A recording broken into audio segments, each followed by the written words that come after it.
Mas vou aproveitar até o gancho do que a gente estava falando com o Sérgio Vale sobre essa decisão do Comitê de Política Monetária, né? De fato, entender um pouquinho da sua leitura, até a pergunta ali que eu fiz para ele, que era justamente a questão do corte de gastos por parte do governo, se será suficiente para reancorar essas expectativas. Eu queria entender um pouco também da tua leitura, o comunicado ontem do Copom enfatizando bastante essa necessidade de uma política fiscal crível.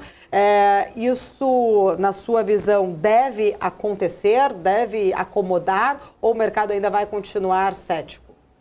Paula, fala-se de pente fino. Quanto até agora foi feito de pente fino? Nada. Nós não temos nenhuma lêndia presa no pente fino. O que a gente precisa é do shampoo que extermina a lêndia e o piolho. É isso que precisa acontecer. E esse shampoo que extermina a lêndia e piolho, nós estamos falando de cortes que tenham a ver com impactos estruturais. Eu não me canso de falar a respeito disso. A verdade é o seguinte, enquanto a gente tiver vacas sagradas no orçamento, como educação, saúde, a Previdência, o BPC, o salário do funcionalismo público também tem que ser dito, né? As benesses fiscais para os empresários, muitos gatos gordos no Brasil. Enquanto a gente não mexer nisso de verdade, não tem nada de estrutural. O Brasil continua sendo um país que tem um gasto do governo muito díspare comparado com países do mesmo tamanho de economia. Nós temos a maior dívida entre emergentes, tirando a China do jogo. A China não é mais apenas um emergente, é um poder global. Enquanto a gente não for sério com relação a um equilíbrio fiscal, inflação continua pressionada e a gente tem toda a abertura, né? O nosso flanco fica aberto para qualquer choque externo. Então fica essa conversa fiada de falar o efeito Trump, quando o efeito mais importante é o efeito da nossa inconsistência de política econômica, passando pelo lado fiscal. Então o que aconteceu ontem? E eu vou dizer o seguinte, todo mundo aqui sabe que eu sou um fã do Roberto Campos, mas eu vou dar um puxão de orelha nele. Esse negócio de não fazer forward guidance é um erro estratégico gigantesco, porque ontem deveria ter havido o seguinte comunicado.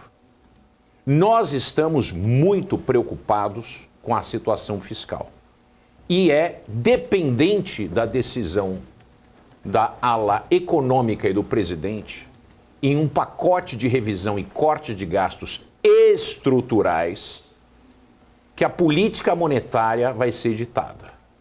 Nós estamos apreensivos e preocupados.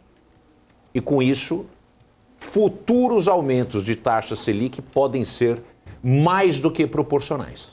Pronto. Ponto final. É isso que precisa ser dito.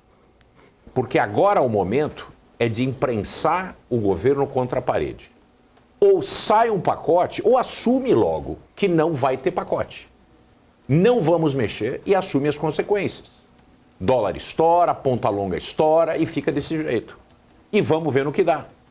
Se é para dilmar, a gente tem que dilmar agora que não tem um Banco Central capacho, a gente tem que morder a bala, né, como se diz em inglês, bite the bullet, e olhar para o mercado e falar, dane-se, vamos lá, quero ver o que vocês têm para mim, porque eu acredito nessa política.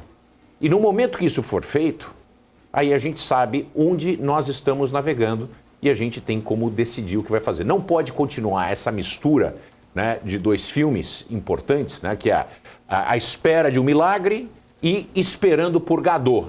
Você sabe o que é o Godot, esse filme, Esperando por Godot? Todo mundo fica esperando o Godot para jantar, ninguém come e o Godot não aparece. E todo mundo falando do Godot. Quer dizer, é essa história que tem que terminar. Ou o Godot aparece, ou o milagre se manifesta, ou a gente tem que reagir. E eu acho incrível que o mercado continua que nem caninamente esperando pelo biscoito, abanando o rabo.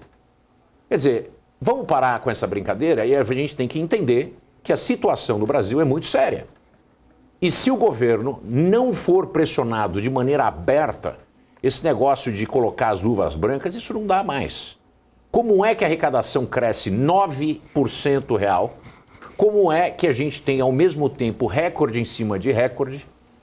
Como é que nós temos hoje uma dívida que está começando a sair do controle acima dos 82% do PIB?